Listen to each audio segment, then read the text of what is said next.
Buenas noches, un saludo muy cordial a todos los televidentes del país. Sean ustedes bienvenidos a Modo Colombia, el nuevo espacio del Canal Universitario Nacional, de Zoom Canal Universitario. Muchas gracias por atendernos y por acompañarnos. Modo Colombia es un espacio donde ustedes pueden participar directamente a través de las líneas telefónicas o a través de las redes sociales. Estamos aquí para atender sus llamados y para que ustedes directamente hablen con nuestros invitados. Saludamos al Círculo de Periodistas de Bogotá, al Círculo Virtual de Periodistas y a todo el Sistema Iberoamericano de Televisión. Nuestro invitado hoy lo saludamos, el doctor Alan Jara. Él es el director de la Unidad Nacional para las Víctimas. El doctor Alan Jara además fue uno de los secuestrados del país y hoy está al frente de este proyecto que busca atender a las víctimas del conflicto colombiano. Y me acompaña uno de nuestros compañeros del CPC, del Centro de Estudios para la Paz y la Convivencia, el general Luis Mendieta, compañero además de discusiones y de nuestra mesa de trabajo. También una de las víctimas, estuvo más de 11 años secuestrado, amarrado a un árbol, y hoy es uno de los hombres que le está ofreciendo su testimonio a esta tragedia que ha sido la guerra en Colombia. Me place mucho que esté con nosotros nuestros invitados, doctor Alan Jara. Un gusto saludarlo, Francisco, a todos los televidentes, y de manera muy especial a un gran amigo y compañero de cautiverio, de eso que no quisiera uno nunca más recordar, pero que, bueno, así fue las circunstancias, pero que gracias a Dios hoy estamos acá y es algo que siempre valoramos. A mi buen amigo, mi general Luis Mendieta. General, pues ahí lo están saludando. Bienvenido, general. Sí, buenas noches, Francisco, buenas noches a todos los televidentes, buenas noches al doctor Alan Jara. Me complace estar compartiendo en estos momentos, disfrutando prácticamente de la vida. Somos, y en el caso particular siempre lo digo, privilegiados porque estamos viviendo un día más con vida, con libertad, disfrutando de todas las cosas que nos ofrece el mundo, que nos ofrece Dios a cada segundo, y eso siempre no me lo cansaré de repetir. Entonces, allá que estuvimos con la cadena en el árbol, y hoy aquí cómodamente sentados y disfrutando un tinto, un agua, viendo las luces, viendo los colores, para mí eso es emocionante. ¿Cuánto duraron? Ahí como viviendo juntos en cautiverio, ¿cuánto duraron? Pues mire que desde el momento en que me secuestraron y me llevan al campamento donde estaba General Mendieta, 28 policías y militares, hasta el último día, ya cuando anunciaron mi salida a la libertad, todo el tiempo estuvimos juntos. ¿Cuánto duró? Más de 7 años y medio esto. General, ¿cuánto? El caso mío, 11 años, 7 meses, 13 días, pero de los cuales 7 años y más de 5 meses con el doctor Alan compartiendo 7 años. Todo el quehacer diario, las 24 horas. Bueno, ¿y qué es lo que más recuerdan de esa época? ¿Qué les quedó? ¿Algo debió quedar o no? Bueno, queda una amistad. El secuestro es algo terrible que afecta a las familias, afecta a todo, pero siempre hemos tratado de rescatar nosotros algo, y yo valoro mucho la amistad y que se forjó no solamente entre nosotros, sino de una manera coincidencial y muy curiosa también entre nuestras familias, de manera que María Teresa, la esposa de Luis, es amiga de Claudia, mi señora, nuestros hijos son amigos también entre sí. Y estos lazos pues son para toda la vida. Estos son más fuertes que las cadenas que allá teníamos. Tenaz, no, es una cosa muy dura, ¿no? Muy fuerte, general. Sí, ¿y qué queda de acá? Pues en mi caso la creencia en Dios que nos sacó de allí. Aparte de eso, decía nuestro compañero Arturo Arcia, lo más difícil del secuestro es desde el primer día hasta el último día. Claro. Es decir, que todo el tiempo fue difícil, pero si sacamos las cosas positivas, por ejemplo, ya lo mencionó Alan, la relación de nuestras familias, y aparte de eso, el compartir allí muchas cosas, compartir un tinto, un poquito de agua, un pedacito de carne, una prenda, un destile, por decirlo así, por esas trochas, por esos pantanos en la cual el uno se colaboraba con el otro, el hacer, por ejemplo, lo que llaman la caleta. En el caso particular tengo que agradecer al doctor Alan, cuando estuve en esa situación de enfermedad de más de 5 semanas sin poder caminar y llegaba a las 10, 11 de la noche al sitio donde ellos ya estaban, y qué alegría que el doctor Alan ya tenía el pedazo de tierra limpio para con El eso yo me cambuche. pueda acostar y pasar la noche. Entonces son cosas supremamente agradables que quedan en el subconsciente y que se recordarán por toda la vida. Sin embargo, quedan las cosas difíciles, anoche, antenoche, uno se sigue soñando en cautiverio, en la situación tan difícil que allí se pasó. Es decir, que las secuelas son permanentes y casi que de por vida, tanto a nosotros y seguramente a nuestras familias, por todo el drama que allí se vivió. Sí, yo digo como empezó en general diciendo que, que yo he recibido 3 bendiciones. La primera porque no todos pudimos salir con vida del cautiverio. Dios mío. La segunda porque no todos encontramos a nuestra familia. Y la tercera porque no todos pudimos rehacer la vida. Y nosotros tuvimos esas bendiciones. Y ahora estamos disfrutando de una hermosa segunda oportunidad. Y desde luego que nuestra convicción es también trabajar para que todos los colombianos que han sido víctimas del conflicto tengan también esa segunda oportunidad. Es un privilegio, ¿no? Muy grande poder hoy hablar en la libertad y en la vida, ¿no? Sí. Sí, por supuesto, porque el estar uno aquí nuevamente del otro lado, uno quisiera pasar la página, pero sin embargo siguen esos recuerdos, pero nosotros seguimos disfrutando es cada segundo de vida, cada minuto, cada hora, y sobre todo con la familia, con los amigos, con los compañeros, bien sea de bachillerato, bien sea de nuestra profesión policial. Y a Dios gracias, pues muchos de ellos nos invitan. Por supuesto, estamos participando en diferentes escenarios, en charlas, quieren que les contemos anécdotas. Hay veces es difícil nuevamente recordar todo eso, pero... Y doloroso, ¿no? Sí, doloroso porque inmediatamente por la noche está la pesadilla, pero sin embargo uno con mucha satisfacción pues contesta precisamente para que ellos en esas preguntas pues queden satisfechos con las respuestas y calmen su curiosidad.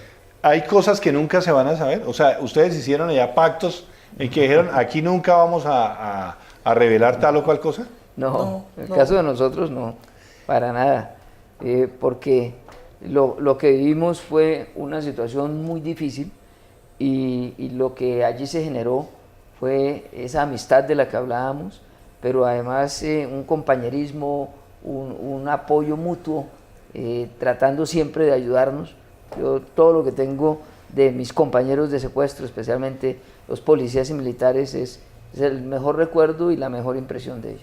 Muy bien, les propongo 5 temas, si le parece a usted, doctor Alan Jara, o 5 ejes para nuestro programa, ya para abrir nuestros micrófonos. Voy a darles la línea telefónica. Ustedes pueden llamar en Bogotá al 244-6295, 244-6295, o pueden hacer sus preguntas a través de las redes sociales. En Twitter, Diego, ya tenemos algunas inquietudes en las redes sociales. En Twitter, @canal Zoom TV, con el hashtag Modo Colombia. Pueden estar en esta transmisión en www.zoomcanal.com.co. Me parece que son 5 puntos o 5 ejes, 6 ejes, si le parece. ¿Qué es una víctima? Es muy importante la definición de víctima, que sobre ese punto el país todavía a veces tiene dudas y resbalones. Los derechos a que tienen las víctimas, qué derechos tienen las víctimas, qué es la unidad de víctimas, cómo le ha ido con la unidad para las víctimas, por qué víctimas se consideran en Colombia a partir de 1985, o sea, qué pasó ahí para atrás. El acuerdo, este es el punto 5 del acuerdo, cómo lo ven y cómo lo están recibiendo en este momento en el acuerdo, y el tema de los desaparecidos, qué tanto le toca manejar, doctor Alan Jara. Me parece que son como 5 temas grandísimos que no alcanzamos a evacuarlos, pero vamos a tratar de evacuarlos. Vamos a abrir nuestras líneas, entonces les decía, el teléfono es 244-6295, ya tenemos la primera llamada, tenemos, no sé si tenemos, Diego, ya tenemos algunas preguntas a través de nuestro Twitter, @canal Zoom TV, con el hashtag Modo Colombia. Estamos en Modo Colombia y las redes sociales están activas para que ustedes puedan participar. Hashtag Modo Colombia y ahí podrán participar. Una pregunta, Andrés Ibarra. ¿Cómo lograr convertirse en gestor de paz luego de haber sido víctima del conflicto? ¿Cómo se ha logrado convertir en asesor, en consejero de paz? Gestor. En gestor de paz, después de ser víctima. Pues yo creo que en esa experiencia tan dura, uno lo que más aprende al salir es a valorar las cosas importantes. La familia, la primera de ellas. Desde luego, una fe en Dios para poderlo lograr. Y entiende uno que si uno no perdona, es como si siguiera secuestrado. Es como si siguiera con esa rabia, con ese rencor que no le permite disfrutar de las cosas bonitas de la vida y que termina afectándolo no solo a uno, sino a todo su entorno, a su familia. Y en una decisión con mi esposa, con mi hijo, hablando de esto, llegamos a la conclusión que por nosotros mismos lo mejor que podíamos hacer era perdonar. Y ¿Logró perdonar? Sí, a partir de lo que es la vivencia de uno. Nada en el mundo justifica un secuestro, nada en el mundo justifica todos los horrores que han pasado en esta guerra, pero si uno se queda en la rabia y en el rencor, se daña la vida hacia adelante. Y por eso es una decisión que digo yo personal, que cada víctima la vive distinto, porque cada afectación es diferente. Y con todo el respeto lo digo, cada uno sabe de sus tiempos también. Y en el caso de nuestra familia, acordamos que debíamos hacer ese esfuerzo de perdón y que la suma de todos esos perdones individuales es lo que va a permitir la reconciliación, que creo que es la siguiente gran tarea que viene, pero que indudablemente hay mucho dolor, hay mucha rabia y eso tenemos que superarlo. Y tiene que ser un propósito que no puede cumplir solo la víctima, que tiene que ser un propósito de toda la sociedad y tiene que ser un propósito nacional, esto de la reconciliación. Estamos en Modo Colombia, usted puede participar, puede hablar con nuestros invitados, estamos hablando de las víctimas, con el director de la Unidad para Víctimas, el doctor Alan Jara, y con mi general, el general Luis Mendieta. Tengo a Daniel en la línea. Daniel, buenas noches. Francisco, buenas noches, ¿cómo estás? Bien, adelante, Daniel. Francisco, yo quería hacer una pregunta clara. Mira, quería preguntar, ¿cómo ven la jurisdicción especial para la paz ustedes con las víctimas en el proceso con las FARC? En relación con las víctimas, ¿cómo está la unidad de la justicia para la paz? Hay una circunstancia muy especial que es tal vez la que define cómo, evidentemente, las víctimas estamos en el centro del acuerdo. Y es que todo ese andamiaje de la Jurisdicción Especial para la Paz está basado en que haya verdad. Y para las víctimas, y eso lo dialogamos en varios foros regionales, en un gran foro nacional, en las propuestas que llevamos a algunas víctimas que pudimos estar en La Habana, como asistimos mi general y yo, el elemento común es la necesidad de la verdad. Por ejemplo, hablando de las personas dadas por desaparecidas, ¿qué pasó con ellas? Los que secuestraron y no se sabe. No aparecen, hay unos secuestrados que no se sabe, ¿no? Hay esa necesidad de la verdad para poderse reconciliar. Y la Jurisdicción Especial para la Paz está basada en eso, en que haya verdad, en que haya reparación, en que haya la garantía de no repetición. Y esa justicia, esa jurisdicción especial, pues tiene ese elemento que es vital para las víctimas. Y tal vez ese es el gran aporte que como víctimas vamos a tener en lo que es el desarrollo ya del acuerdo y de la implementación de los mismos. Sí, por eso nosotros seguimos insistiendo en diferentes temas y uno de ellos ya lo manifestó el doctor Alan, es lo de desaparecidos, porque no se justifica, por ejemplo, en el caso de nuestros compañeros, y hablo, por ejemplo, de Luis Hernando Peña Bonilla, que está desaparecido, también de la toma de Puerto Rico. ¿Peña era patrullero? Era su intendente. Su intendente. Y el patrullero Canencio Murcia, del llano de la toma de Puerto Rico, que él también logró fugarse de una de estas jaulas de concentración y quedó desaparecido. ¿Y aparte, nunca se supo nada de ellos? De ellos hasta el momento nada. Por ¿Las FARC qué les dijeron a ustedes? Por eso es importante que ahora en este proceso, en esto de Justicia Especial para la Paz, pues allí se diga la verdad de qué pasó con ellos. Y lo más importante, que nos ayuden a recuperar sus restos.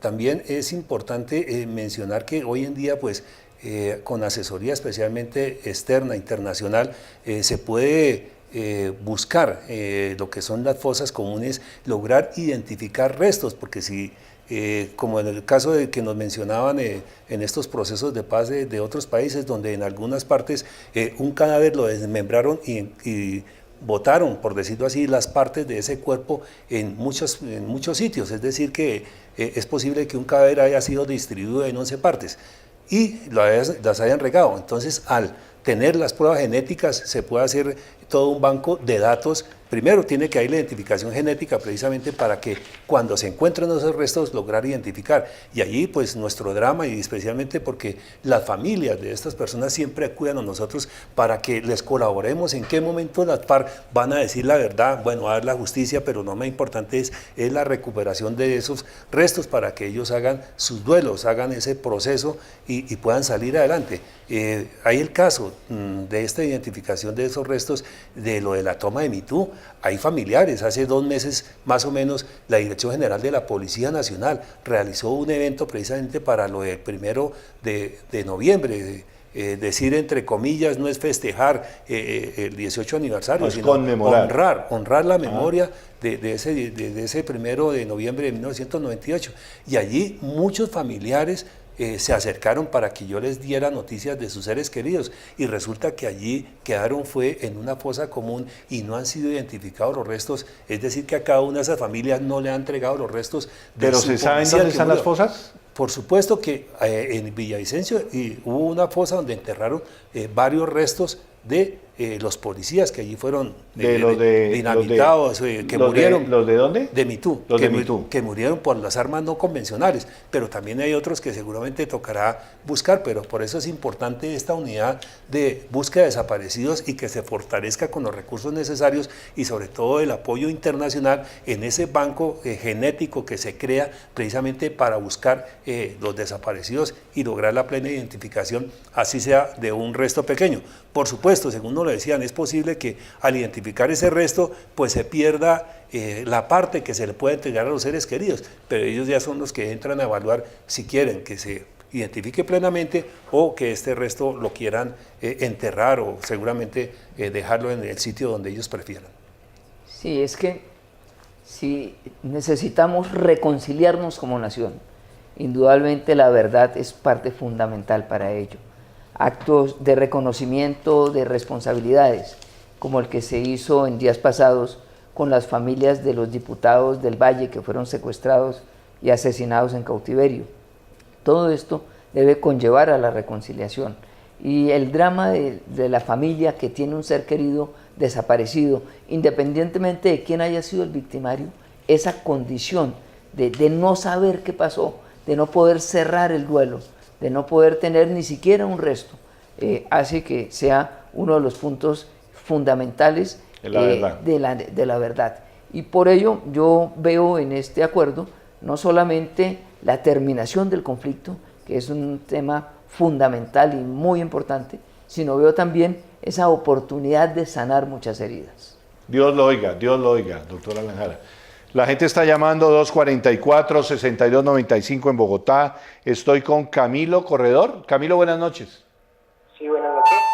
Bájele un poquito el volumen a su televisor, por favor, y adelante con su pregunta. Sí, buenas noches. Hoy el Gobierno Nacional inició el proceso de conversaciones con el ELN. Quisiera saber qué opinión le merece a los invitados de este proceso y qué expectativas tienen del mismo de cara a lo que se viene. Bueno, estamos hablando de las víctimas, pero hablemos porque ya empieza, ¿verdad?, el proceso con el ELN. No sé, doctora Lanjara. Pues yo recibo esta noticia con mucha fe, con mucha esperanza en un país en paz. Ya hemos sufrido la guerra, creo que nos merecemos también la oportunidad de la paz. Y esa paz completa, desde luego, no solamente es la terminación del conflicto con las FARC, sino también el tema con el ELN. Hoy, cuando se hace la instalación formal de ese diálogo, se reitera también como parte central la participación de las víctimas. Incluso el ministro... También con el ELN también.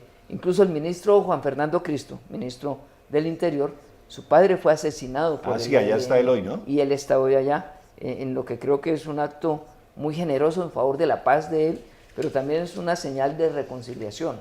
Y el dolor que se siente en esa condición de víctima, pues es una etapa para poderlo superar, nunca se olvidará, pero ello no significa que no podamos reconciliarnos. Y con estos gestos y con la verdad, con la reparación, con las garantías de que nunca más de no pase repetición. esto, de no repetición, es que podemos llegar a esa construcción de la paz que General, es tan importante. Claro, general, a las víctimas sí han sido las grandes protagonistas en este proceso y con el ELN va a ser igual, es decir, les han dado la importancia que ustedes merecen. Sí, por supuesto que se ha hecho diferentes trabajos y muchas organizaciones de víctimas han trabajado desde muchos sitios. Por ejemplo, si bien es cierto, se creó un gran universo de víctimas, yo siempre he insistido en que es posible que se tengan que cambiar o se tengan que clasificar esas víctimas. Lo que llaman en cuestiones internacionales las víctimas directas, indirectas, las víctimas colectivas, porque es posible que algunas hayan sido más víctimas que otras, Claro. por supuesto. Se respeta el derecho de todas las víctimas, el sufrimiento de cada una de ellas, pero en estas cuestiones de verdad, justicia y reparación se tiene que hacer una clasificación. Por otro lado, también desde el Centro de Estudios para la Paz y Convivencia, donde compartimos aquí precisamente sitio con Francisco, pues allí hemos sido insistentes y en nuestros foros que realizamos y en nuestras intervenciones que hemos hecho y que algunos señores periodistas han hecho publicaciones, hemos insistido y desde hace tiempos que el ELN también debería sentarse a la mesa y que debería liberar a los secuestrados, dar información de los ¿Cuántos desaparecidos. secuestrados puede tener el ELN? No tengo los datos sobre eso, pero recuerde que también uno de los integrantes en nuestra mesa, Felipe Torres, llamado en ese entonces, hoy en Carlos día Arturo Velandia. Carlos Velandia, él ha insistido y él precisamente hoy en día está de protagonista, está de gestor de paz y yo creo que hacia futuro será quien nos dará las luces precisamente para seguir insistiendo en que este proceso que ya se inició con el ELN debe terminar para bien de todos los colombianos. Bueno, vamos con las redes sociales. En Twitter, @Canal Zoom TV, con el hashtag Modo Colombia. Estamos en Modo Colombia. Diego, adelante. ¿Qué preguntas tenemos en las redes sociales? Gracias, Francisco. Seguimos aquí en redes sociales y hay bastante participación y gran acogida de Modo Colombia en las redes sociales de Canal Zoom. Recuerden que pueden participar en @Canal Zoom TV en Twitter y Canal Zoom en Facebook. Esta pregunta la hace Caterina García y nos pregunta que cuáles son los planes de reparación colectiva en las zonas de conflicto. Planes de reparación colectiva en las zonas de conflicto, doctora Aranjala. Bueno, ahí podemos retomar el primer eje que usted planteaba de qué es una víctima y cómo está diseñada la ley para que sea atendida.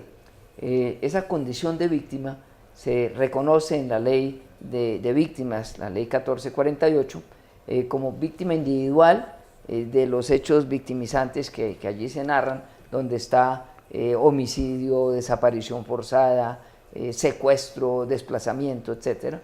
Y también está el concepto de víctima colectiva, cuando no solo se afecta a una persona, sino se afecta Toda una comunidad. toda una comunidad. Ejemplo, a propósito del Día Internacional del Periodista, ha habido asesinato y ha habido una victimización de periodistas en distintas regiones de Colombia. Y esto conllevó a que la Unidad para las Víctimas declarara a ese sujeto de reparación colectiva a los periodistas que han sufrido el conflicto, no solo de manera individual, sino de manera colectiva. Esos colectivos tienen entonces ese tratamiento como víctima colectiva. Se hace un plan de reparación colectiva que va orientado a reivindicar y a visibilizar los derechos y el posicionamiento que tenían esos colectivos. En ese caso, ¿qué hay para ellos? ¿Créditos, tierras? ¿Qué hay en concreto? No, en concreto a las víctimas que de manera individual se les hace una reparación y al colectivo lo que se busca son que los derechos que tenía el ejercicio de la profesión sea reivindicado. No es una reparación individual a cada periodista, sino es a las víctimas de los que fueron asesinados, desde luego que sí, sino es que como sujeto, como tal, sea reconocido, sea visibilizado y se construye de manera conjunta un plan integral de reparación colectiva. También, por ejemplo, en el caso que mencionaba el general Mendieta de MeToo, allí se afectaron toda la población, no solo la policía que fue atacada, sino toda la población. Y por ejemplo, fue destruida la universidad ESAP. La de MeToo, ¿no? En MeToo. Entonces, una de las medidas de reparación colectiva, no de manera individual, sino la colectiva, puede ser, por ejemplo, la reconstrucción de esa universidad, que al día de hoy no se ha logrado. Entonces, esas son acciones que van orientadas a grupos poblacionales, también con componente étnico, y a colectivos y comunidades. Tengo una llamada desde Cali, si les parece, general y doctor Jara. En Cali, Mauricio, buenas noches. Sí, muy buenas noches. Adelante, adelante con el calor del Valle del Cauca, Mauricio. Y buenas noches, una pregunta para el doctor Jara.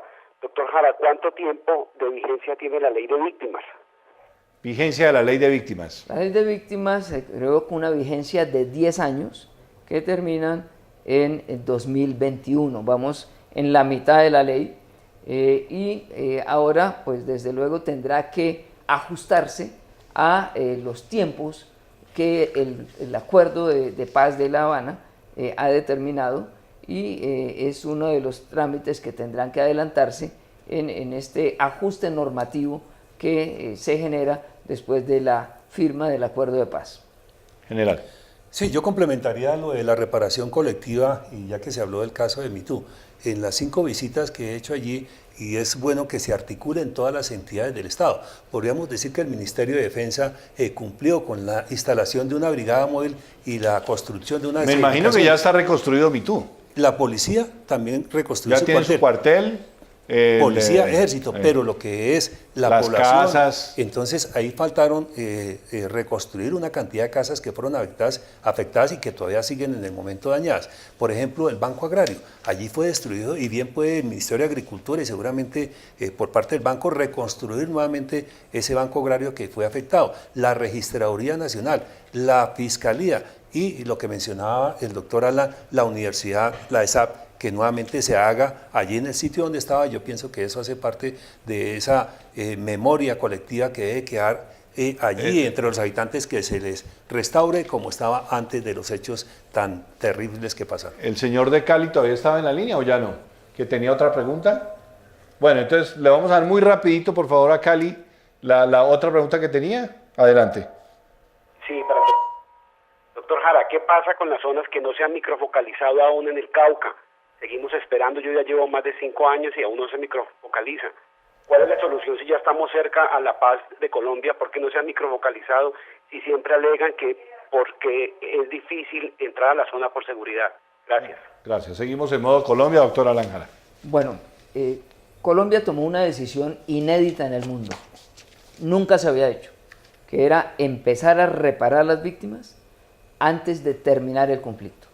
Eso desde luego obedece a que la afectación era tal, estamos hablando de más de 8 millones de víctimas, que era necesario tomar esa decisión. Este gobierno la tomó, pero desde luego esa decisión tiene unas dificultades, y esas dificultades son las que deben superarse ahora, que hay una coyuntura histórica especial para nuestro país, como es la terminación del conflicto, y eso va a posibilitar acciones como los retornos, las reubicaciones, esa microfocalización de la que habla desde Cali, en comunidades donde evidentemente la situación de orden público había afectado, pero que hoy esto está cambiando y es muy dinámico, y lo que yo veo ahora es que viene una nueva fase en todo este proceso de atender y reparar a las víctimas. Es una fase mucho más dinámica gracias precisamente a la paz. Estas son otras de las consecuencias de la paz,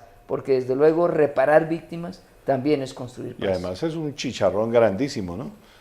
Es un país entero, cuando estamos hablando de 8 millones. Sí, realmente todos seríamos víctimas, ¿no? En el fondo. Todo el país es víctima, bien decía General Mendieta, unos somos víctimas directas, otros indirectas, claro. Pero la afectación es tan grande que se requiere de un esfuerzo colectivo. No es una acción... Y es un problema generacional, ¿no? De años, no es tan fácil. De años, ¿no? Mire, nosotros tenemos un registro único de víctimas, donde están los 8 millones de los que estábamos hablando. Y allí hay 500.000 víctimas que son niños menores de 5 años. Es decir, no solo se afectó a las generaciones nuestras, sino a las nuevas generaciones también. Familias que tuvieron que dejar todo abandonado, llegar a una ciudad que no conocían, donde nadie los conocía, han tenido en esta ciudad sus hijos, hacen parte de la sociedad. Las víctimas no son un grupo extraño, un cuerpo ajeno. No, están ahí. Es la sociedad colombiana. Claro. Estamos hablando de que 1 de cada 6 colombianos es víctima. es víctima. Qué Y cosa. directa. De manera Qué tragedia, que por Dios. Es una tragedia y por ello es que es tan importante cerrar esa fábrica de víctimas como es la firma de la paz. Vamos con una llamada desde Córdoba, Reinel Díaz. Buenas noches, Reinel. Sí, señor. Sí, adelante. Lo que pasa es que desde Córdoba, René Díaz. Buenas noches, René. Buenas noches, amigo. Yo quisiera hacerle una pregunta aquí al doctor Alan. Reinel, bájele un poquito el volumen a su televisor, por favor. Reinel, bájele el volumen a su televisor y adelante con su pregunta desde Córdoba. O sea, yo quisiera saber por qué hasta un corto. ¿Por qué qué? Sí, señor. O sea, yo quisiera saber por qué no llegan indemnizaciones a nuestro municipio en Sagún, Córdoba. En Sagún, Córdoba. En Córdoba, ¿qué nos dice el director de víctimas? Bueno, Reinel, mire, con toda la sinceridad que siempre tenemos que hablar a las víctimas. Son 8 millones de compatriotas los afectados.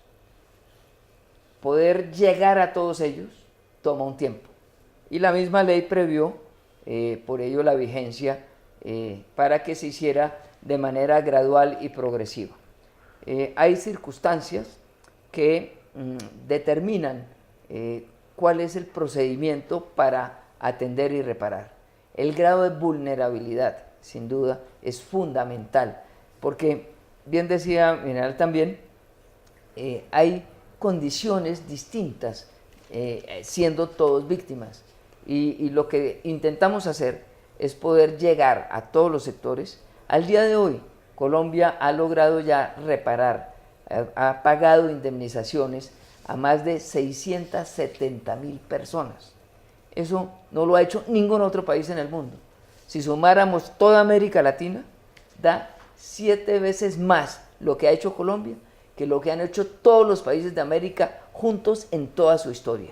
Es un esfuerzo enorme. Enorme. En solo indemnizaciones administrativas van más de 4 billones con B, 4 billones de pesos.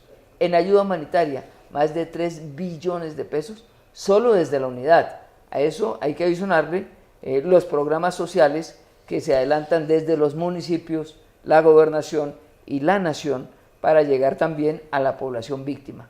Pero así como valoramos este enorme esfuerzo, también hay que reconocer que nos falta, porque fue tanta la afectación y especialmente de población civil que se requiere continuar con ese esfuerzo y ese es el compromiso. Llegarán a Córdoba, llegarán a Córdoba. Llegaremos a Córdoba y allá, Reinel, espero saludarlo. Muy bien. Antes de ir con el general, me piden que les dé paso a redes sociales. La gente está llamando mucho por redes.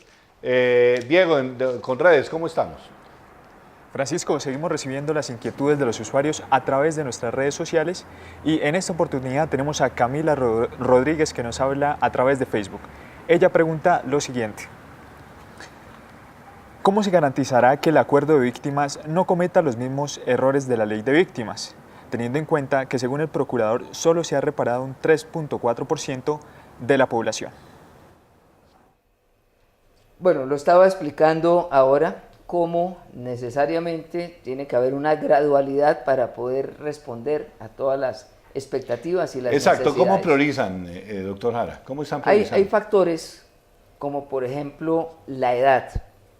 O sea, le dan prioridad a los niños, por ejemplo, a los viejitos. Sí, igual factores que tienen que ver con el tiempo de la victimización. Es decir, cuando se cometió el hecho victimizante, hace más años, hace menos años. ¿Cuál es la prioridad? ¿El que fue hace más años o el que hace menos? El que fue hace más años. Ah, ok. Quien está sufriendo enfermedades catastróficas, enfermedades terminales, debe tener también un tratamiento especial. Y todo esto desde luego sumado a las condiciones de vulnerabilidad de las víctimas. Hace que sea muy complejo para una víctima que está esperando su reparación entender esa gradualidad. Yo suelo decir, uno entiende la gradualidad cuando uno va ahí, cuando uno está pospuesto, pues se necesita. Todos entendemos en el gobierno nacional, y esa es la instrucción que ha dado el presidente, de priorizar y hacer el mayor esfuerzo para que todos los programas en empleabilidad, en generación de ingresos, en vivienda, en proyectos productivos, en familias, en acción, en todo esté el componente víctimas. Pero aún así, cuando hablamos de 8 millones, pues es que es una población. Claro, y van solamente enorme, 670.000, y eso es hartísimo. Sí, pero cuando dicen solamente 670.000, es que 670.000 es una enorme ciudad. Y ese esfuerzo... 8 millones es casi que la población de Bogotá. Es un país entero. Claro. Hay muchos países de América y de Europa que tienen menos habitantes que el registro de la ley de víctimas en Colombia. General, ¿se sienten satisfechos ustedes en ese punto? Depende de los sectores. Hay uno de los casos que se mencionaba, es como hay una cantidad de fallos judiciales que de pronto no lo ha tratado el doctor Ara, y es donde la gente, pues todos quieren ser inmediatamente reparados, y por supuesto, ya lo mencionaba el doctor, no están los recursos disponibles y hay un sistema de priorización. Por otro lado, hay que tener en cuenta, y hemos insistido siempre en la modificación de la ley 1448, o mejor la ampliación, porque en el caso de los integrantes de la fuerza pública, allí hay algunas víctimas en los cuales seguramente en su momento, cuando fueron a hacer la inscripción como víctima y le tomaron la declaración, no fue lo más afortunado y quedaron por fuera del sistema, y son los casos en los cuales acuden a nosotros para ver cómo los incluimos, cómo los involucramos, y allí se está pensando y se ha sugerido precisamente la reforma de esa ley 1448 para que pues haya un principio de igualdad y de justicia. En general, ¿los soldados y los policías son considerados víctimas de la guerra o no? Hay varias teorías, porque según el derecho internacional, por ejemplo, el caso de la Policía Nacional, que desde la misma Constitución se dice que es un cuerpo armado de naturaleza civil, si utilizamos ese término, pues obviamente la policía es víctima cualquiera que sea afectado en todo el país, porque no está haciendo un acto de combate, sino está defendiendo o haciendo un programa de seguridad ante la comunidad. Caso contrario serían ya los grupos especializados cuando van a un combate, seguramente ya en una zona roja. Por otro lado, la misma Naciones Unidas, la Corte Interamericana de Derechos Humanos, allí ha hecho las definiciones de víctimas, la misma Cruz Roja. Entonces allí hay unos conceptos, especialmente de cuando los integrantes de la fuerza pública son tomados como, según algunos de ellos dicen, prisioneros, nosotros lo utilizamos como secuestrados, y donde se entran a garantizar determinados derechos. Por eso, quienes no respetan eso, pues son responsables de lo que se ha llamado crímenes de guerra, crímenes de lesa humanidad, o responsables de graves violaciones a los derechos humanos. El tema es muy amplio, ¿no? Bastante amplio. Bien, bien amplio. Vamos con llamadas. A esta hora estamos en modo Colombia. Hoy estamos hablando de las víctimas del conflicto, un conflicto que ya tiene más de 50 años. Miremos entonces redes sociales. ¿Cómo estamos en redes sociales, Diego? ¿Qué más preguntas tenemos? La ampliación de zonas campesinas. ¿Listo? A ver, Diego, redes sociales. Adelante, Seguimos Diego. aquí en las redes sociales revisando todas las preguntas que ustedes nos hacen a través del hashtag Modo Colombia. En esta oportunidad en Twitter, Felipe Peña pregunta lo siguiente. Esta pregunta va dirigida al señor Alan Jara. ¿Está de acuerdo con la ampliación de las zonas campesinas? Bueno, no entiendo bien el sentido de la pregunta, Sí. pero estas zonas veredales, que son unas zonas donde... Son transitorias, son además, transitorias, son por un tiempo determinado, y es allí donde hoy se están concentrando las FARC, y donde vendrá el proceso de dejación de las armas. Y las armas, ahí no las dejan, ¿no? Las dejan cuando estén en los campamentos. pues que son donde están estas zonas veredales. Ah, ok. Sí, en esas zonas campamentarias, Sí. o zonas de transición o zonas veredales, ahí es donde se va a producir precisamente la dejación de las armas, y que serán traspasadas a Naciones Unidas, y allí en el en un cronograma muy preciso que garantiza que en muy corto tiempo las FARC no tendrán armas y podrán entonces reincorporarse a la vida civil, es donde se va a dar este proceso. Esas zonas ya fueron determinadas, allí es donde se están construyendo estos campamentos, ahí es donde se están concentrando las FARC y allí es donde se va a desarrollar ese proceso que incluye desde el desarme hasta todo el procedimiento para la incorporación a la vida civil. Muy bien. Estamos en Modo Colombia, un programa donde ustedes pueden participar, un tema bastante sensible para el país, un tema que debe realmente tocarnos la sensibilidad y las fibras a cada uno de nosotros, porque realmente los grandes protagonistas de todo este proceso deben ser las víctimas. Y creo que también no puede ser también un solo problema del gobierno, ¿no? El problema es de todos, ¿no? Cada uno tiene que a su manera también tratar de integrar a la víctima y tenemos el compromiso de darnos cariño entre todos, afecto y sacar esto entre todos, ¿o no? Tiene que ser así, Francisco. La verdad es que esta pues no puede ser una acción que se haga exclusivamente desde la Unidad para las Víctimas o desde el Gobierno Nacional. Esto es un sistema que debe convocar a toda la comunidad, a toda la sociedad, y que las acciones desde el Estado que se hacen en favor de las víctimas tienen que ser complementadas con las acciones que se hacen también desde la sociedad. Abrazar a una víctima del conflicto, incorporarla en una comunidad, no estigmatizar. Muchas veces se señala a una víctima con una estigmatización que si fue víctima de los paramilitares entonces debe tener otro nexo, o que si fue víctima de la guerrilla debe tener otro nexo. Eso es inadmisible. La verdad es que nadie quiere ser víctima, nadie escoge ser víctima, claro. Pero este conflicto es el causante de ello, nunca las víctimas. Las víctimas hacemos parte de la sociedad colombiana y por tanto necesitamos, por esa condición de victimización, el que haya esa atención especial, pero por sobre todo el que la gente de la sociedad, del barrio, de la comunidad, acoja a las víctimas. Yo con mucha frecuencia me encuentro con una persona en la calle, estoy seguro que a Luis le pasa igual también, que le dicen a uno, ¿lo puedo abrazar? Y le dan un abrazo que yo llamo el abrazo de la libertad, y eso para mí tiene un gran efecto reparador. Yo fui afortunado, como lo dije al principio, de poder haber superado todo eso, pero uno entiende que hay muchas víctimas en unas condiciones muy difíciles y que necesitan de ese abrazo de toda la sociedad. ¿Cómo podemos ayudar, General Mendieta? Sí, hay muchos espacios de participación.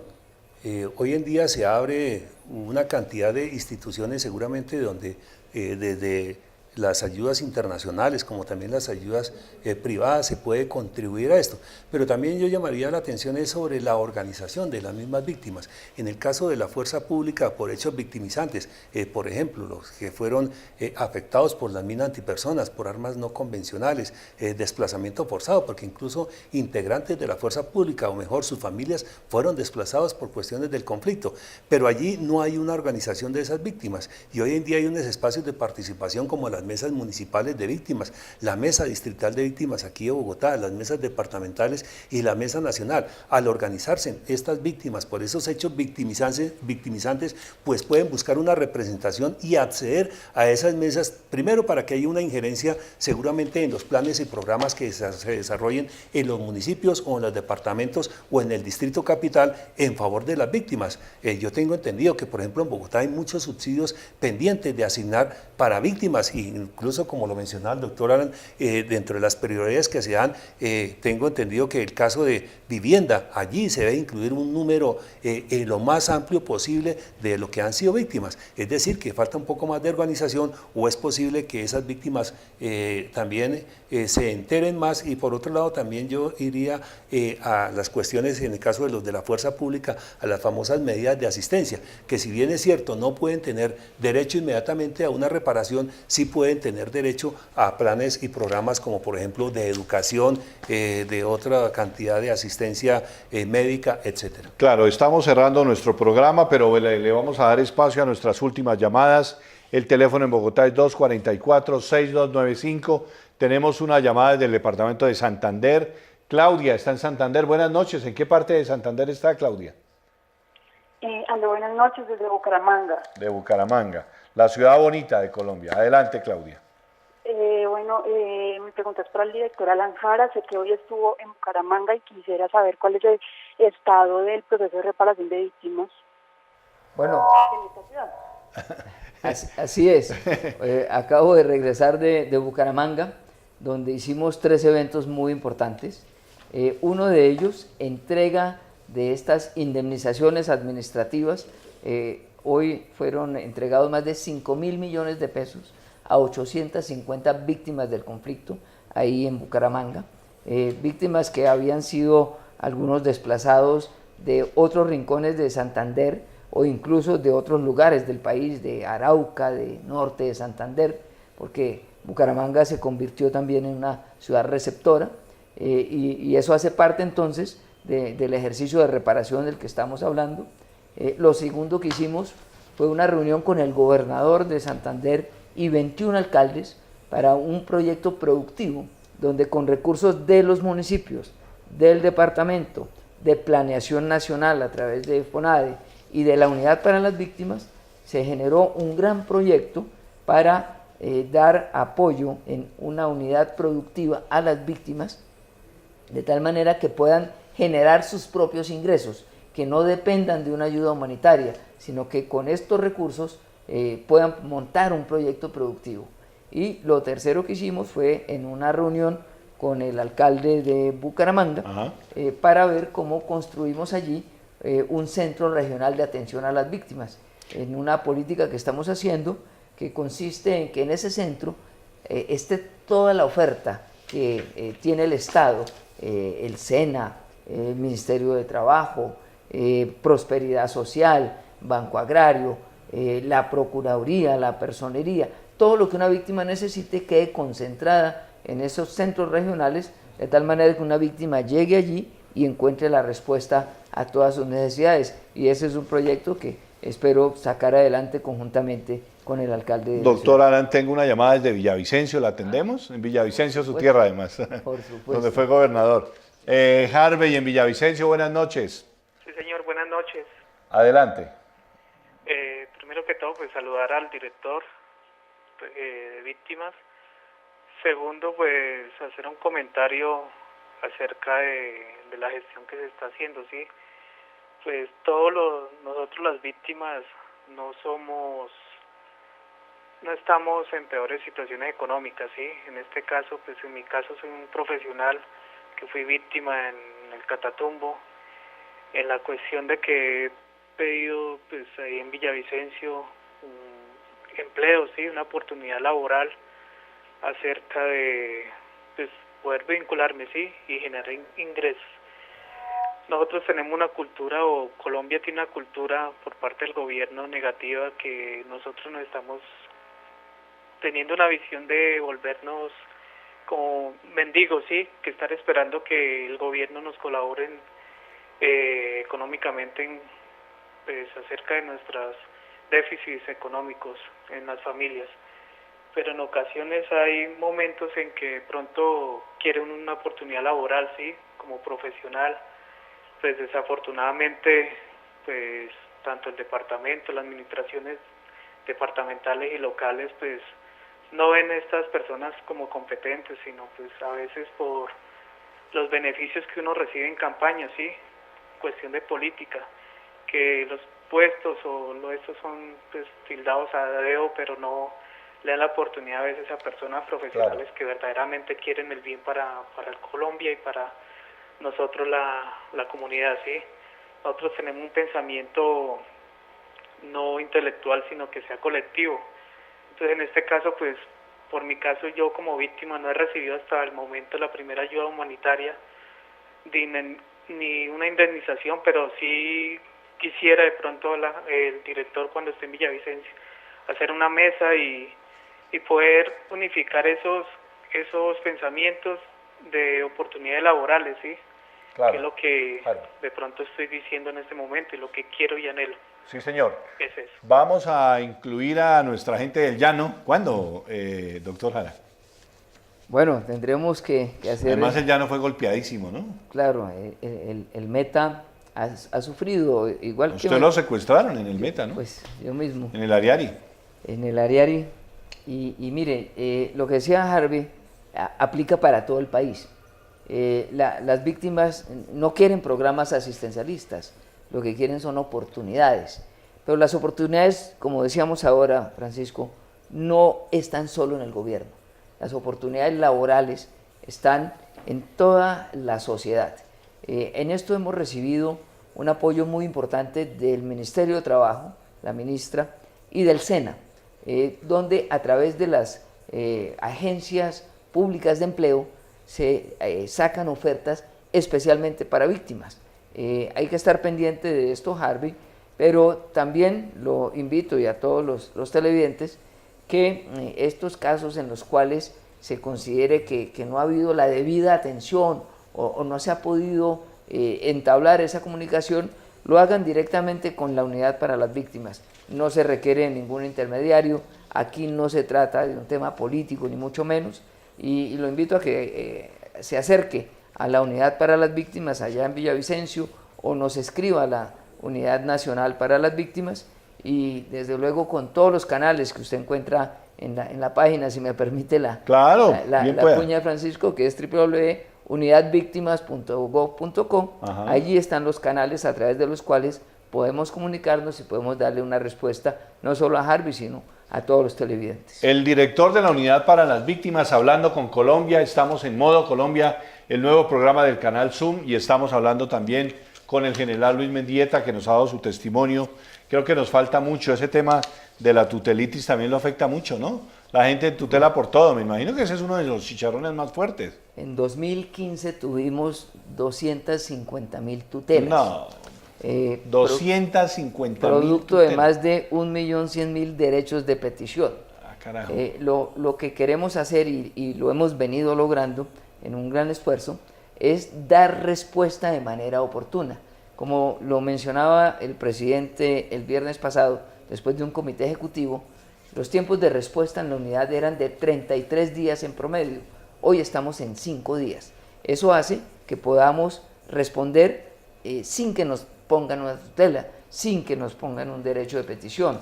Y esa es la invitación que queremos hacer, que a través de estos canales telefónico, de correo electrónico, de la página web, de las redes sociales y de los puntos de atención que tenemos en todo el país, se pueda dar una respuesta oportuna y de calidad a las víctimas, porque la tutela es un mecanismo excepcional, no puede convertirse en el único medio de interlocución que tenemos con la población víctima. Y un poco para dejar el asistencialismo ahí le dejo la inquietud, vamos a ir a redes sociales, pero el asistencialismo tan bárbaro que puede generar el problema.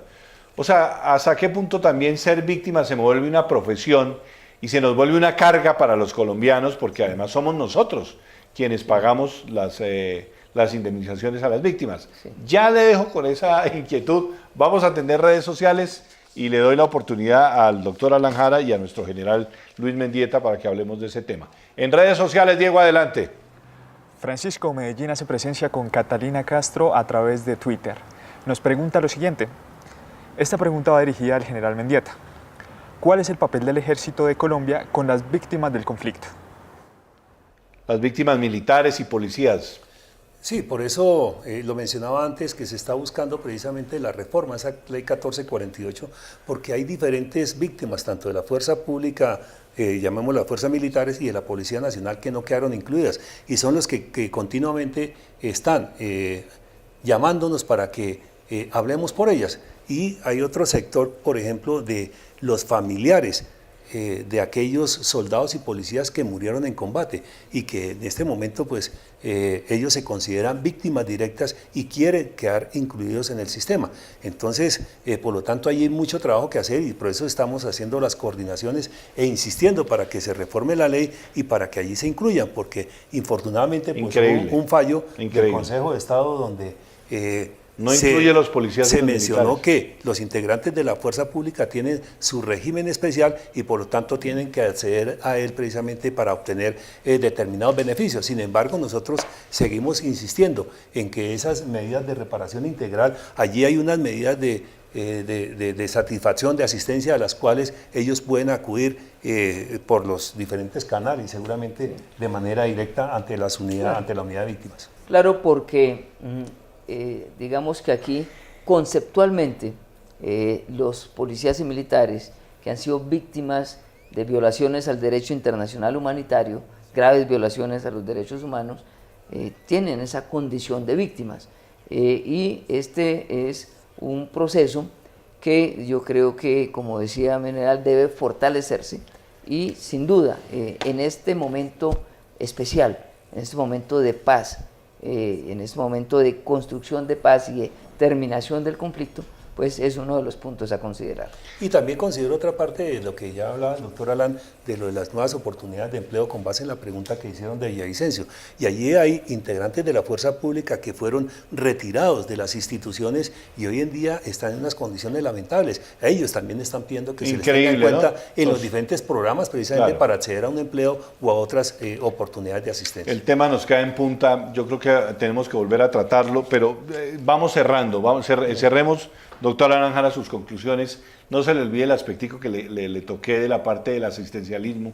Tiene que ser una cosa que realmente no se nos convierta en una carga para todos. Cerremos el programa, doctor Alan Jara.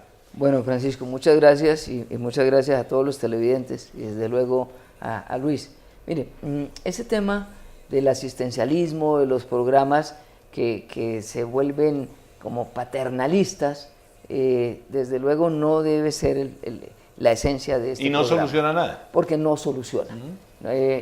Cuando hay una emergencia humanitaria, tenemos la obligación de llegar y atender y garantizar esos mínimos. Y el siguiente paso es, con toda la oferta del Estado, de todas las instituciones, de todos los niveles de gobierno, poder ir atendiendo y reparando de manera integral a las víctimas. Pero yo estoy seguro que ninguna víctima desea perpetuarse en esa condición. Todo lo contrario, lo que necesita es una oportunidad, como lo decía desde Villavicencio, esta persona que se comunicó con nosotros, Harvey, y como me lo han dicho en muchos rincones del país. Pero hay que también entender que en Colombia hay problemas estructurales, y no de ahora, que tienen que ver con falta de oportunidades, que tiene que ver con falta de una infraestructura adecuada, que tiene que ver con temas de pobreza extrema, que no necesariamente están ligados al tema del conflicto. Y a esas condiciones de pobreza hay que ponerles desarrollo. Y a las condiciones de daño es que hay que poner la reparación. ¿Su conclusión general? Sí, yo pienso que ha sido una reunión muy provechosa donde se ha dado respuesta precisamente a las inquietudes del público y que son las que continuamente nos hacen las diferentes llamadas. Yo sí quisiera en este momento de invitar precisamente a aquellos que no han sido incluidos en el sistema para que de manera oportuna lo hagan de acuerdo a los hechos que se van presentando. Y por otro lado seguiremos insistiendo en que se tenga en cuenta la reforma a la ley 1448 para que se incluyan aquellas víctimas de la fuerza pública con sus familias y que quedaron excluidas. Y como dice el poeta, mi parcerita, le dedico mi canción, le dedicamos este programa a todas las víctimas del conflicto en Colombia, un conflicto que tenemos que ir acabando, que estamos acabando hoy con la encampamentación de las FARC en las zonas transitorias, zonas veredales transitorias.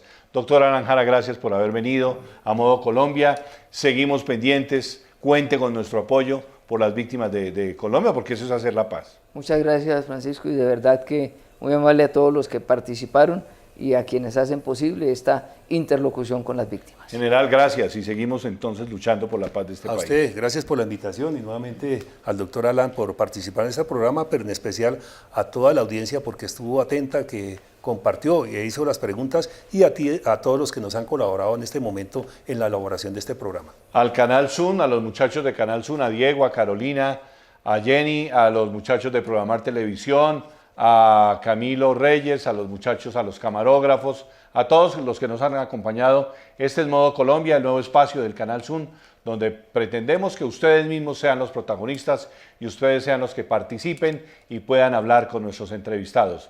Este es Modo Colombia. Nos vemos en la construcción de un nuevo país. Hasta entonces.